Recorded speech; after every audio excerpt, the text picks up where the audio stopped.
Welcome back to Undisputed. So Zion Williamson's former marketing agency claims that he took illegal benefits from Duke, Nike, and Adidas dating back to 2014. These details emerged from court documents that became public on Sunday. Duke released a statement saying they had been alerted to potential eligibility issues with Zion, but found no evidence to support that. So Shannon, how bad does this look for Duke? Well, right now, Skip, what it does, it lumps them into the situation where they look like other programs, the Kansas, some of the Kentuckys, and some of the other teams that allegedly have done things that's wrong. Because sometimes I think we look at Coach K and Duke, and we're like, man, Duke, you know, an education at Duke is worth $60,000, and Coach K has really been impeccable. But, Skip, for me, it just lumps them into that category with some of the other teams that allegedly did things to lure top high school athletes to their programs. But until some of this is proven, all this is an accusation. Skip, I don't like accusation as being fact. I don't like accusation as being guilt. Prove it. Now, she says she wants Zion to admit. Skip, let me get this straight. You want, let's just say for the sake of argument, Skip, I had done something wrong. You want me to produce the evidence to show you what I actually did. Here you go. This is what I did. This is what I did it. Because that's essentially what they're asking Zion to do. Zion, we want you to produce the information that would incriminate you and Duke so we can turn it over to a court. Really? Really? To law enforcement so we can win it? No. Now, Skip, look, I don't really know what happened. I guess what probably happened, and I've seen this happen before, Skip, an agent wants to represent or a company wants to represent a player. The player says, okay, I'll sign with you, but you're going to have to give me some money up front. They take $500,000, $1 million, $2 million, and then they don't sign with said company or said representative. And then the next thing you know, we got a lawsuit on our hand. This might be a situation here. But until this lady or whomever it is, Skip, can prove it, bring the receipts that Zion and his family took improper benefits, and Duke knew about this. Skip, I don't really know what leg to have to stand on. Because if I'm Zion, I ain't producing nothing. Because I'm saying nothing happened. So what is there to produce? There's nothing happened. And what they going to give back? Skip, it's not like they won a national title. What do you want Zion to give back, number one? That's the only thing he got from Duke. Okay, I agree with your final takeaway. All Zion has to do is basically ignore this and not respond to this. I don't think it's the best look for Duke basketball, which has been, as we know, historically the squeaky cleanest program in all of America. And obviously, Coach K has been the Teflonest coach there is. And I think, by and large, even though they have admitted over the years an occasional player of questionable character, and they paid for that, that in the end, that they have no history of allegations against them for cheating. This is the first flat-out, straight-on, direct hit accusation. And obviously, just to frame what happened, Zion signed with this company and decided he'd made a premature mistake.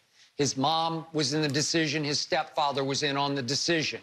This Prime Sports, they wanted out from under the deal, and they wanted to go with CAA.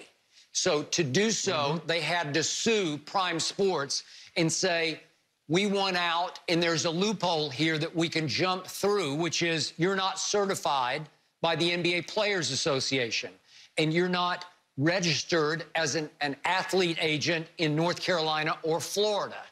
And now Prime Sports is countersuing, fighting the battle, and they want $100 million in punitive damages, and they're also going to take their pound of public flesh because in their filing, they are publicly daring Zion to admit to this and admit to that. And the key one is you have to, we dare you to admit that your mother and your stepfather demanded and received gifts and economic benefits from persons acting on behalf of Duke University directly or indirectly to influence Zion to attend Duke to play basketball. Well, that's a powerful accusation. Right now, it sounds like the NCAA is focused and fixated on the wiretap scandal in which a Kansas University assistant was caught on tape talking about what he would do, what their program would do to break the rules to sign Zion. So right now, the focus is more on Kansas. As you know, there are serious allegations that have been levied against Kansas, and I'm not sure they're going to be able to walk away from this one, even though they continue to completely deny all accusations. Bill Self and company do. But right now, it seems like the NCAA is more focused on Kansas than on Duke. But in the end, I don't think it's great for Duke that this came out. I think once you're accused this strongly, that even if there's no weight to it, there's a little bit of damage done. And yet, in the end, to your point, Shannon, I think Zion just shrugs and goes on about his business, and I think this will slowly but surely go away. The only problem that I would have, Skip, if you say you're going to sign with this company and you take something from them, pay it back, and says, I changed my mind, and move forward. Don't take $500, $1 million, $2 million, use that money, and then says, nah, I'm going to go to CAA, their bigger brand, and they can do more for me. Don't do that. Don't do that. Skip, there are stories. Now, I know, like I said, I know personally of agents have come in trying to sign athletes, and they take the money, they take a car, or they take $500,000, and they're like, nah, I'm going somewhere else. Well, Skip, you have nothing written down, so it's able to move on. But, Skip, let's just say for the sake of that argument, Alabama or Ohio State, for 3 years in a row, they get the #1 running back, the #1 wide receiver, and the #1 quarterback. People gonna say, well, hold on, wait a minute.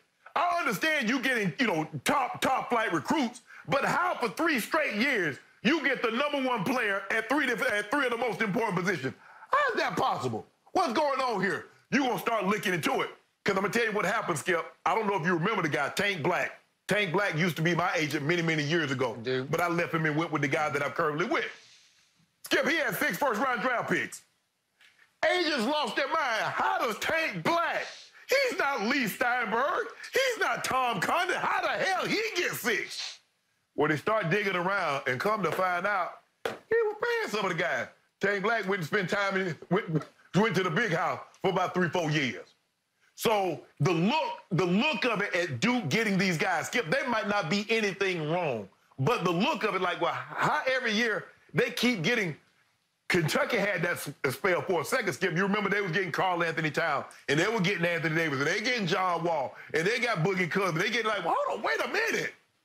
So you mean to tell me a year at Kentucky and Duke is shorter than a year at Kansas, North Carolina, or UCLA? So in other words, a year there at those places, Skip, is only 30 days.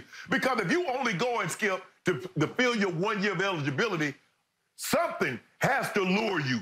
Because it's not like these guys like, you know what, I'm going to get my degree from Duke, and that thing going to look good on my wall. That ain't happening. Obviously. Right. Okay, let me say, do I believe that all the top schools were offering Zion Williamson illegal inducements to sign with them? I just do.